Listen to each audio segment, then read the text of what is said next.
All right, boys and girls, you should have this paper. It says representing and comparing decimal numbers, IMN. And so what we're going to do this morning is we're going to actually look at some models. We're going to practice writing their values, and we're going to talk about comparing. And then we're going to use our number line to write that out, and then write our answer in two ways using the correct inequality sign. And so that's probably a word that we need to talk about is the word inequality. The word inequality, it looks like this. I'm going to write it right here at the top of my paper.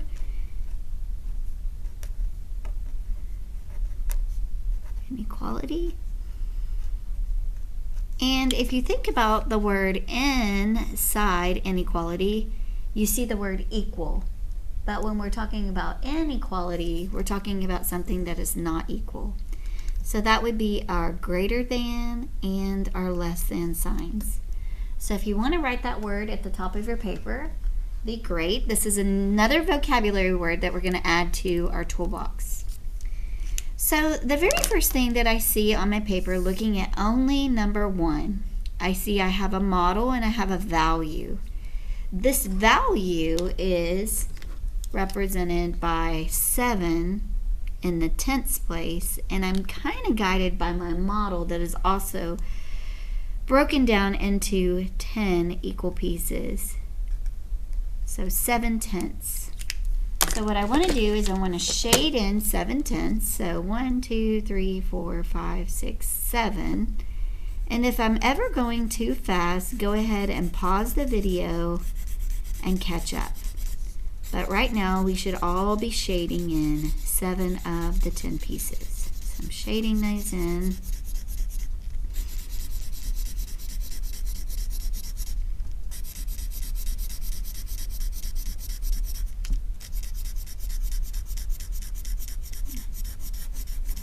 All right, 7 tenths.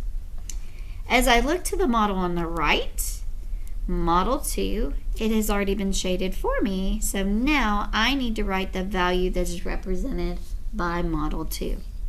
So we know that each one of these rows is representing our tenths place, and so I'm going to count those. So we have 10, 20, 30, 40, 50, and so we have 50 tenths. I'm going to put the 5 in the tenths place. And then when we think about our hundredths, that's the very tiny pieces, these right here. We have 1, 2, 3, 4. 4 hundredths. 4 hundredths. So reading that, we say this as 54, and the last digit is in the hundredths place. Okay? Now that I have my two values, I'm going to take my pencil and I'm going to go ahead and looks like I probably need to just put my decimal point right here in the middle. I'm going to put my 2 decimal points. And whenever we're comparing these values, we want to compare pieces to pieces.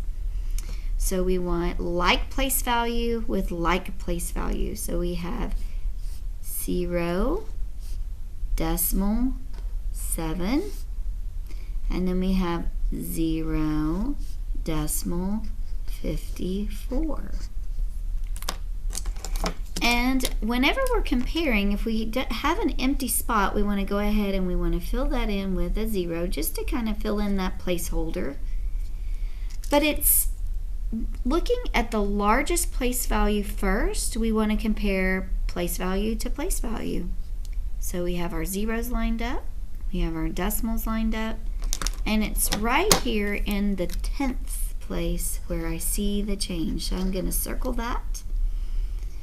And I notice that the 7 is much bigger than the 5.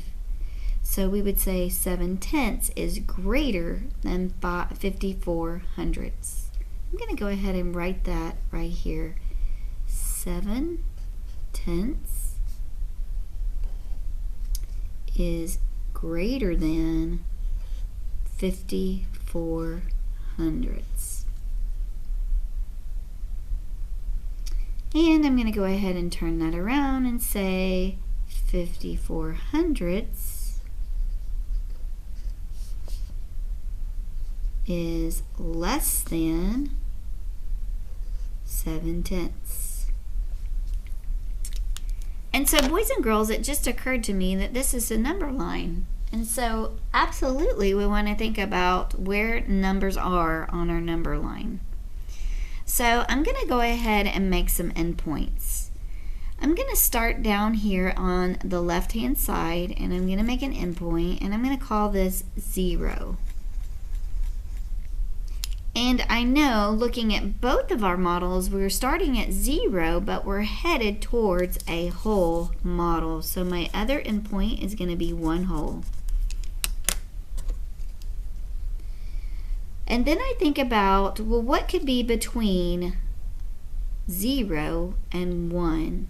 And what always helps me is thinking about, well, what would be between 0 and $1?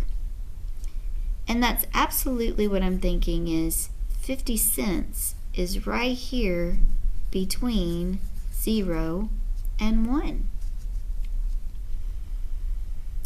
And when I think about where these two numbers end up on my number line, well, 54 would be just slightly more than 50. So I'm going to put it here on my number line. But if I think about 70 would be much farther down the road, probably right over here. So I'm going to label that 70. 7 tenths, 7 hundredths. So again, yes, 70 is larger than 54. So not only can I tell between my pieces that we've got more shaded with 7 tenths compared to 54 hundredths, and I can see that the place value, matching place value to place value, that 7 is larger than 5. I can see it on my number line, and then I can represent it with my inequality symbols. Alright, if you need to pause the video to make your paper look like mine, do that now, and then tune in for number 2 to complete with Mrs. Cartwright.